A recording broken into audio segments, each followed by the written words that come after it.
अस्सलाम वालेकुम स्टूडेंट्स, उम्मीद करता हूँ आप लोग खैरियत से होंगे।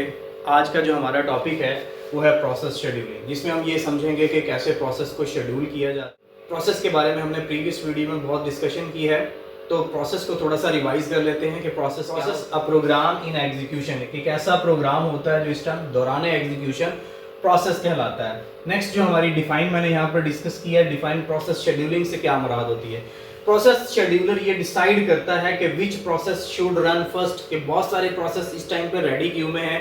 हमने लास्ट टाइम इसके बारे में डिस्कस किया था कि रेडी क्यू क्या होता है, जो कि प्रोसेस लाइफ साइकिल में बताया गया था कि बहुत सारे प्रोसेस रेडी क्यू में है और सीपीयू ने डिसाइड करना है कि किस प्रोसेस की अब टर्न है, क्योंकि सीपीयू के पास एक टाइम में एक से ज़्यादा प्रोसेस नहीं आते। एक वक्त में एक प्रोसेस ही सीपीयू के पास जाकर अपनी प्रोसेसिंग मुकम्मल करता है या अपना टाइम स्लाइस कंप्लीट करता है। तो ये डिसाइड करता है कि which process should run first, कि कौन सा ऐसा प्रोसेस है जो पहले एग्जीक्यूट करेगा, and how long process should run, और कितना जो टाइम है वो अपना दौरान एग्जीक्यूशन सीपीयू से लेगा।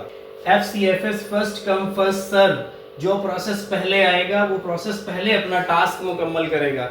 यानी कि बहुत सारे प्रोसेस होंगे, जो प्रोसेस की तरतीब होगी ये उसी तरतीब के साथ प्रोसेस को एग्जीक्यूशन में लेकर आएगा। ये एक एग्जांपल आपकी बुक में दी गई है। अभी सबसे पहले हम इस टेबल को समझ लेते हैं क्या है। पहला जो है ये प्रोसेस आईडी है, प्रोसेस को आईडी दे दी गई है, ये P1 है, P2 है, P3 है। दरअसल ये प्रोसेसेस के नाम है, प्रोसेस 1, प्रोसेस 2, प्रोसेस 3। फिर उसके बाद है अराइवल टाइम, कि सीपीयू के पास ये प्रोसेस कब आया। P1 कब आ रहा है 0 सेकंड पे, P2 कब आ रहा है 1 सेकंड पे, P3 कब आ रहा है 2 सेकंड्स पे। उसके बाद टाइम नीडेड, जो इसकी तीसरी जो है टेबल का तीसरा पार्ट है, जिसमें बताया गया टाइम नीडेड के इस P1 ने कितने सेकंड्स अपने आप को एग्जीक्यूट करना, यानी सीपीयू के पास इसको सीपीयू का टाइम चाहिए। तो प्रोसेस 1 5 सेकंड लेगा अपने टास्क को मुकम्मल करने के लिए। प्रोसेस 2 3 सेकंड लेगा अपने टास्क को कंप्लीट करने के लिए। प्रोसेस 3 2 सेकंड लेगा। उससे अगली जो हमारे पास हेडिंग आ रही है वो क्या है, स्टार्ट टाइम के P1 जो है उसका स्टार्ट टाइम क्या है। P1 का स्टार्ट टाइम क्या है, ये अराइवल टाइम इसका स्टार्ट टाइम बन जाता है। तो यहाँ पर हम लिखेंगे 0।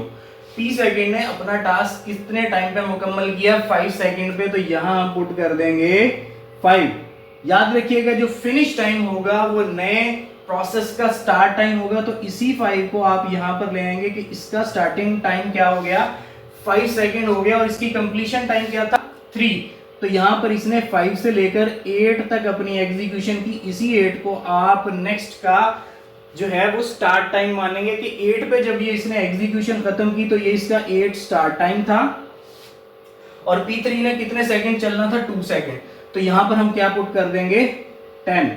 यानी कि अब देखें कि आपके पास जो P1 था कितने टाइम पे आया स्टूडेंट, 0 टाइम पे आया, और इसने कंप्लीशन टाइम क्या था 5। अब देखें 0 से लेकर 5 टाइम के दौरान, 0 से 5 सेकंड के दौरान P2 और P3 आ चुके थे, जबकि वो वेट। इसमें क्या होता है कि जो भी प्रोसेस आता है तो अपना टास्क मुकम्मल करता है। जैसे ये सीपीयू को लेगा तो ये 5 सेकंड अपना टास्क मुकम्मल करेगा, जिस दौरान P1 और P2 और P3 दोनों आ चुके थे। फिर अब इस P2 ने अपना टास्क मुकम्मल किया 8 सेकंड पे, और P3 स्टार्ट होता है 8 सेकंड पे और अपना टास्क मुकम्मल करता है 10 सेकंड पे। इसी का गैंट चार्ट बनता है, ये आप देख लें। अब माने कि ये P1 है, P1 आया, P1 का अराइवल टाइम जो था वो क्या था 0।